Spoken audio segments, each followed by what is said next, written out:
Okay, I'm going to make this video here. I'll let him introduce himself. I paused it into his speech. I'm going to rewind it to catch his name, and then I'll post his name with this recording when I put it up on Facebook. But he's got some pretty interesting things to say here. Jovan, Jovan Hutton Pulitzer. I am an inventor and pattern recognition expert. I'm also part of the Gold Institute of International Strategy out of Washington, D.C. So to understand what I'm going to talk about today, even though I'm a technology guy, my goal is to make it really simple, really obvious. I'm not going to be talking about codes on machines, how things are swapped, server overseas. I'm just going to show you the simple basis of what possibly went on, but most importantly, how this is fixed, how it's detected, fixed, and will never happen again. And that basically is based on my technology background for over the last 30 years. Just so you have a little basis in it. The fact that your phone now can scan a barcode in any grocery store or any kind of code, or in fact you hear Q codes here today, any type of machine readable code as it talks to the internet, that's my technology. It's a basis of my patent portfolio of about 200 patents on that particular one. My patents are so prolific in licensing that every manufacturer in the world basically licenses my patents to use on any mobile device except one, Huawei out of China. They don't license it, they just use it.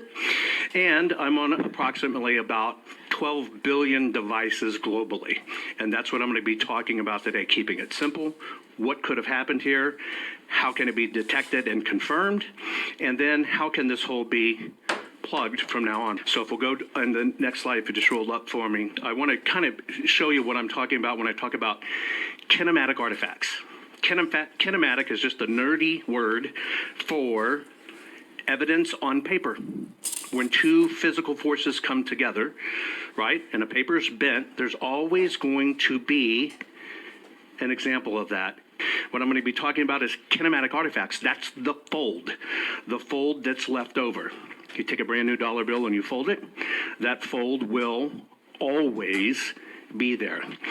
Go to a coin machine and a snack machine, trying to get a snack out of it and put in your dollar bill, and it kicks it back. It's the machine saying something's not right about this dollar. It's broken. It's messed up. The color's not right. We have all experienced this before. What I'm going to be talking about is kinematic artifacts. If we'll move on to the next PDF, please. I'm going to show you how my process of our team, what we're going to do, and if we can enlarge that, that'd be great, is we can detect what I'm calling the counterfeit. There is nothing new that I'm going to be sharing with you today. This is how counterfeit bills are detected. This is how counterfeit art is detected. This has already been adjudicated. It's not new science. It's just never been applied to these very important things in our process. If you were able to get your hands on the State Farm Arena absentee on the ballots that were run between 10:30 and 1:30 in the morning, would you be able to tell if they were folded, and would you be able to tell if they were counterfeit? We would be able to tell if they were folded, if they were counterfeit, whether they were filled out by a human hand, whether they were printed by a machine, whether they were batch fed continually over and over. We can detect every bit of that. Thank you. Certainly. It stands to reason that in an election that comes down to the propensity of a tremendous amount of mail-in ballots, that a very simple process occurred. That piece of paper should have been folded and sent to you at home. A printer prints it out. That printer folds it. It goes into an envelope. It's tracked in the process. United States Post Office sends it out. That is tracked. It comes to your home. You receive it.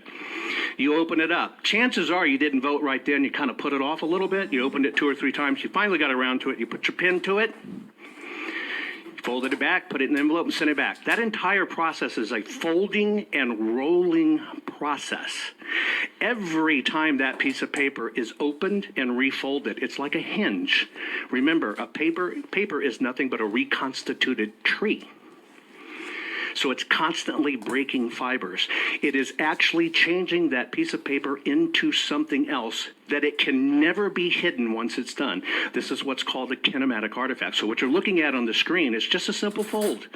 Looking at it through a computer, the things the human eyes can't see. But if you look at this, you can see even the paper on the front side of the fold to the back side of the fold changes frequency. It becomes a whole different level of light frequency.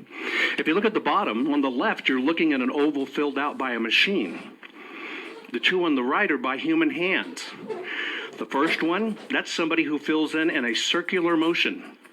Handwriting is the opposite of a rocket. Rockets take off, impact. Handwriting is impact, and then you're filling in that circle, and no matter how creative or non-creative you are, your mind goes, oh, I'm finished with that. But that finish process happens in your brain first, pen second. And so you always start to lighten the load. And so those little bitty light areas you're seeing is the load being lightened by the person's hands. The second one is actually a gel pen. If you look at the one on the left, that's done by a machine. A machine can never hide that it was a machine. Can't. Because the same process of printing the ballot is the same process of printing the vote. Is there another page in this slide? Let's look at these a little bit closer in it. So you're looking at 4 forms of human dynamic. First, we want to know where these things mailed. That's the definition of a mail-in ballot. Second, we're supposed to vote for them individually by person in hand. If you have a machine one in there, you didn't cast it by hand. You're looking at the 4 different types. Every pen has a signature. Every ink has a forensic signature. Every hand has a different stroke. You're looking at circular, scribbler, right? Inside out, gel, and Sharpie. Keep on going. Now look at the bottom in the machine. If you're looking at it, you can see the difference between the two. The handwritten one, the ink is over the paper. Look at the bottom one. That's a machine filling in an oval, and that's a machine filling in a scribble. But you can still see through it. You see all the little bitty dots? That's because the machine still prints the same exact way, just a little denser. It can always be detected. And unless the ballots all had original scribbles, that scribble can be detected. Every time that scribble shows up, we find it, we map it, and all of a sudden, if you have 50 of these scribbles, or even if you have 2, you technically have a problem. We'll go to the next part of the slide, next presentation, please. And so things I'm hearing about that concern me, and this is what concerned me when I looked into this. So I'm the guy that told the world that, hey, that little bitty barcode that means a product can talk to the internet. And so things started to be tracked that way. Everything you see sitting out here on the committee's table that has a barcode can now talk to the internet. That's what I'm responsible for, making the physical world talk to the internet world. What bothers me in this process is to continually hear there is no, when you get adjudication, there's no paper trail. Or that's kind of wiped, or you can't tell what the predecessor was. That's disturbing. That's the first rule of forensic audits. And if it was an accountant in a corporation, you'd be fired. If you ran the financials for a public company and the numbers didn't match, and all of a sudden you couldn't adjudicate it and show the records, you'd go to prison. Now, this is as simple as scanning a loaf of bread at a grocery store. What's sad about this is we're not even performing at standards that we expect out of grocery stores. We're not even performing at standards that you would accept from your online purchase. When you fill that shopping cart, you expect that shopping cart to be exactly what you chose. And if you had a problem with Amazon because they shipped you 20 things you don't need but still charge you, you would be on the phone to Amazon complaining. They would have to audit it, figure it out, and make it right.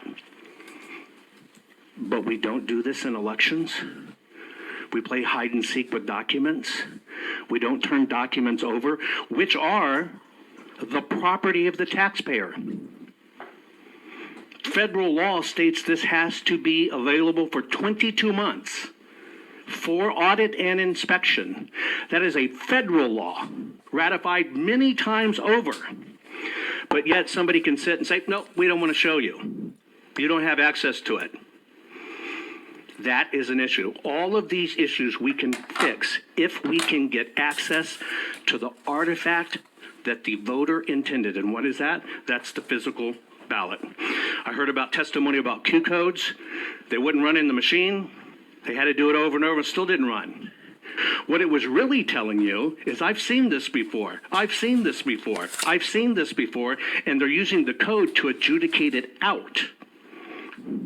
It's a trick in systems commonly used. Let's take a look at some of these things. This is a Fulton County ballot. You can see the voting area of Fulton County on this one. We referred to it as O8L. It narrows down to Roswell, Georgia. This particular county, not according to my data, but according to public data, says 67.7% of the people voted Democrat. I'm just pointing this out so you understand. I use traditional coding, the blue for the Democrat side, the red for the Republican side. Let's take a look at the next ballot, please. This is a ballot for Buckhead, Georgia. This particular one says that 69.2% voted for the Republican Party, right? This one is what we call our ballot. Will you roll back to the first one? Look at the top right corner of that ballot in the block that says Fulton County. Now go to the next ballot. Look at the top right corner right there that says Roswell or Buckhead. Why is there not a tracking code in that ballot? That's the code that makes it cross-checked to the signature. Why is it absent? There are a lot of these inconsistencies in these ballots, and they run along party lines. Next slide, please. You have a ballot from a Democrat propensity area on the left. You have a ballot from the same county on the right. Why is the code not there? Now let's go to the next one, please. We'll scroll it up. Okay, that code, basically that barcode that you see missing up there is what helps adjudicate it. And if you want to zoom it way up to the bottom there, that's how you verify and adjudicate and tabulate and correlate that code. So we've now established that, wow, that code's not there. Can we go to the next slide, please? I have questions about these targets. I have simple questions and forensics. Why is the ballot from one county on the left, why does it have a completely separate code in it than the one on the right? These are actually coded to where they come from. Why should you be able to look at a ballot and know whether it came from a Republican area or a Democratic area? This concerns me. I don't think you should be able to know. Can we look on to the next one, please? The things that concern me, the ballot on the left, again, I just color-coded them to make them easy. I'm not saying everybody that lives there is a Democrat, and I'm not saying everybody on the right living there is a Republican. I'm just calling your eyes. I use this as coding so you can see what I'm saying. However, what's really interesting to me is the ballot that goes to the Republican area is printed completely off register. You remember when I told you you feed $1 to the snack machine and it kicks it back? It's because that dollar's broken. It's off register. The machine says, I don't recognize this. I don't recognize this. What do you want me to do with it? Now, when it comes to a snack machine, it keeps on spitting the dollar bill out at you until you finally put in one it agrees with. At a PIN for your bank account to access your money, it's put in the right code. In the voting machines, it's saying, adjudicate me, what's going on here? Well, that's just also like a sighting device. You see how far that register is off? It makes the paper talk differently than what the machines trade to look at. Can we roll up a little, please? There's the sighting device. That is the item that tells the optical eye, technically, although in mechanical engineering speak, it's not a singular eye anymore, but we'll just use that as an example. That's telling the sighting device where to look. When it doesn't line up, the machine doesn't work the way it's supposed to work. If we're looking at the bullseye, the very thing that says, hey, look here. Well, the left one's saying, look in my yard, and the right one's saying, look 2 houses over. But you know what? The ovals never moved because they were printed hard. When you expect to take a picture and you hold it at somebody, you're not trying to photograph 2 people over. And this is what it tells the machine to do. This is a problem at the most lowest elementary level. And the number one way it's cloaked, well, we can't see it in the code. We don't know how it's done. Show me the code that does it. Well, that's the code. That's the code. If your machine is not calibrated to hit the target, it becomes something else. So if we talk about machines and we talk about code, it is a smoke and mirrors not to deal with what's real and physical. Here's my contention. This is the historical artifact of a voter. And states are telling voters, you have no right to that. The very voter that pays your salary, that paid for that ballot, that paid for that piece of paper, and paid for the machine that you're running it in. And so those people that pay your salary, that you work for and do this for, you're telling them you can't look at them. That is both unacceptable and un-American. What I'm saying is all of these problems you've heard today can be corrected and detected now by the simplest of things. It takes you days or weeks to recount votes. Give me these 500,000 ballots. We'll have them done in 2 hours. How can you complain? What is there to hide? We want to know if these ballots are authentic or counterfeit. We want to make sure every vote is verified. So our technology can answer every bit of these. If you want to roll up, I don't even know if there's any more. So let's look at this. Here's what I have a problem with is simplest state. This is the county's statement on ballots. Went out on national TV. We had 113,130 votes at the time, and we had to adjudicate 106,000 of them. You know what that's really saying? Your machine didn't work. When the national average for the last elections, 2016, was what? 1.2%. That's an audited number. 1.2% of the total had to be adjudicated. And then you look at 2018, nationally, 2.7%. But yet your own election officials said we had to do this 93.6% of the time. Let me decode that for you. Mr. Mechanical Engineer, your machine doesn't work. Mr. Printer, your ballot's screwed up. And by the way, where everybody talks about batch scanning, which you have on video,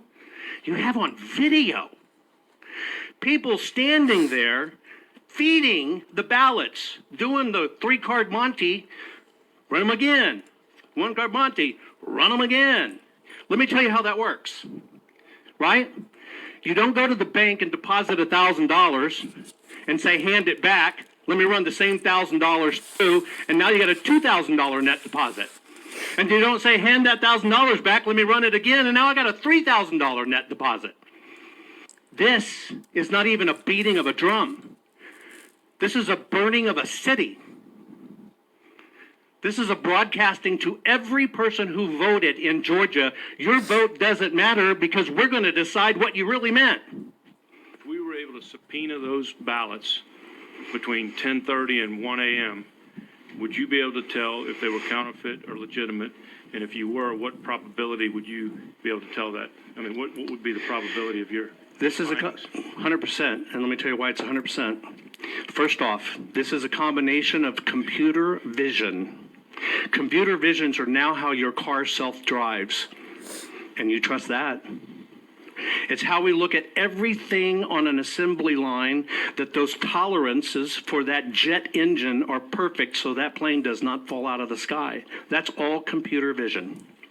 Machine learning is looking at these patterns and going, I've seen this. What does it mean? I've seen this. What does it mean? So every time you feed in a ballot, it keeps on learning. And then it uses artificial intelligence. And the artificial intelligence goes, wow, what do all these patterns tell us? That's it. And so on those ballots, you could take a section of every hour of the day and look at them, or you could take that spike. What could we tell? Was this the real ballot?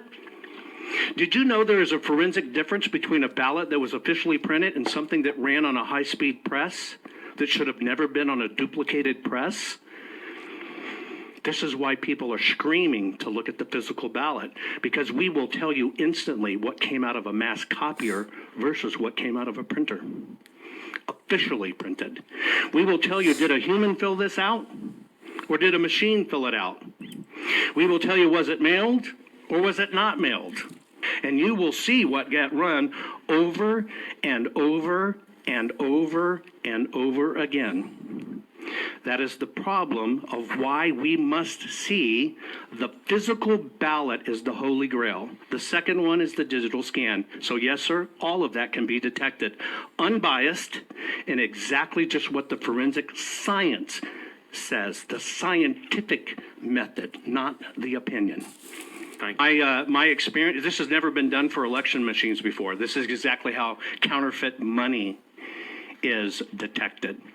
The election machines have always tried to hide the physical ballot so it can't be done. What I've spent the last 24 years in understanding how papers and machine and internet interact.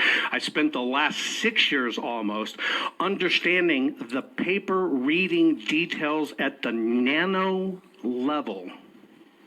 I can tell you what paper came from China. I can tell you the person that handled it was a smoker.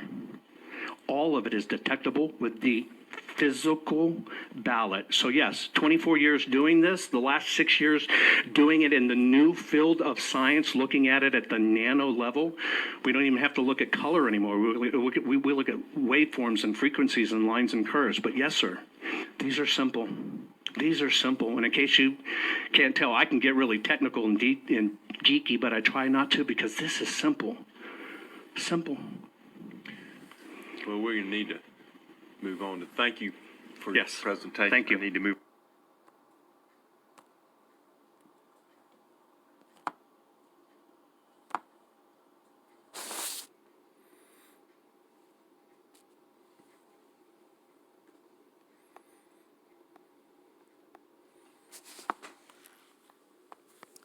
Okay, I'm gonna try and stop this recording. Trying to find a little dot.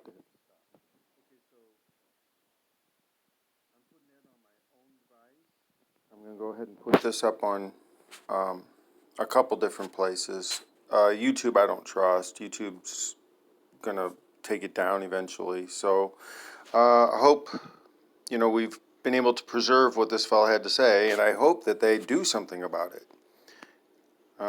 Watch it a couple more times. Listen to what this guy says. Thanks.